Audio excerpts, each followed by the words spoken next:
இது உங்கள் top news சேனலின் ஆரோக்கியமான வாழ்க்கை. டாப் நியூஸ் சேனலை சப்ஸ்கிரைப் பண்ணாதவங்க மறக்காம கீழே இருக்க ரெட் கலர் பட்டனை பிரஸ் பண்ணி சப்ஸ்கிரைப் பண்ணுங்க. மேலும் செய்திகளை உடனுக்குடன் அறிய பக்கத்தில் இருக்க பெல் பட்டனை பிரஸ் பண்ணுங்க. செரிமானம் ஆகாமல் வயிற்றில் சேரும் கேஸ் தான் தொப்பைக்கு முதன்மையான காரணம். இன்று கணினி முன்பாக நீண்ட நேரம் உட்கார்ந்திருப்பது, துரித உணவுகளை எடுத்துக்கொள்வது, உடல் உழைப்பு என்பதே இல்லாமல் இருப்பது போன்றவற்றால் வயிற்றில் கேஸ் சேருவது அதிகமாகிக் கொண்டே செல்கிறது.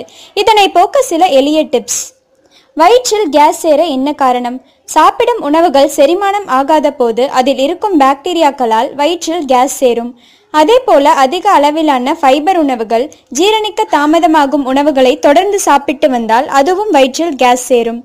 கேஸ் நிறைந்த சாஃப்ட் ட்ரிங்க்ஸ் அடிக்கடி குடிப்பதும் இதற்கு முக்கிய காரணம். வயிற்றில் கேஸ் சேர்ந்து வயிறு உப்பலாக இருந்தால் முதலில் தரையில் படுத்துக் கொள்ளுங்கள். தலையை உயர்த்தி உங்களின் உடல் கீழ் நோக்கி இருக்குமாறு தரையில் படுங்கள். கட்டில், சோஃபா போன்றவற்றில் படுப்பதை தவிர்த்திடுங்கள். உணவு வகைகளை குறைத்துவிட்டு நீர் ஆகாரத்தை அதிகமாக எடுத்துக்கொள்ளுங்கள். சூப், கஞ்சி, ஜூஸ் போன்று எளிதில் ஜீரணமாக கூடியவற்றை குடியுங்கள். கடுகு கேஸ்ட்ரிக் பிரச்சனைகள் தீர்ப்பதில் வல்லது. அதனால்தான் எல்லா உணவுகளிலும் தாளிக்க பயன்படுத்துகிறார்கள். கடுகு சூப் செய்து குடிக்கலாம். சூடான பானங்களை குடியுங்கள். டீ, காஃபி, கிரீன் டீ போன்றவற்றை குடிக்கலாம். இஞ்சி சாறு, இஞ்சி தேநீர் போன்றவற்றையும் குடிக்கலாம். பெருஞ்சீரகம் இதற்கு உடனடி தீர்வு வழங்கும். தண்ணீரை சூடாக்கும் போது அதில் ஒரு சிட்டிகை பெருஞ்சீரகத்தை போட்டு நன்றாக கொதிக்க வைத்திருங்கள். இதை அப்படியே குடிக்கலாம். அல்லது இதனோடு சிறிது புதினா இலையையும் சேர்த்து கொதிக்க வைத்து குடிக்கலாம். நல்ல பலன் கிடைக்கும். உணவு ஜீரணத்திற்கும் கேஸ் ப்ராப்ளத்திற்கும் பூண்டு பெரும் பங்காற்றும்.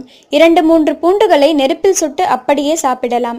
அல்லது தண்ணீரில் பூண்டு, சீரகம், மிளகு சேர்த்து நன்றாக கொதிக்க வைத்து குடியுங்கள். நீரில் சிறிது பெருங்காயத்தை கலந்து குடிக்கலாம். ஒரு நாளில் 2 அல்லது 3 முறை இப்படி குடிக்கலாம். அதற்கு மேல் வேண்டாம். அதிகமாக குடித்தால் இது வயிற்றுப்போக்கை ஏற்படுத்திடும். இது போன்ற மருத்துவ குறிப்புகளை மேலும் அறிந்து கொள்ள எங்கள் சேனலை சப்ஸ்கிரைப் செய்யுங்கள். இந்த வீடியோ பற்றிய உங்கள் கருத்துக்களை கமெண்ட் பாக்ஸில் தெரிவியுங்கள். நன்றி.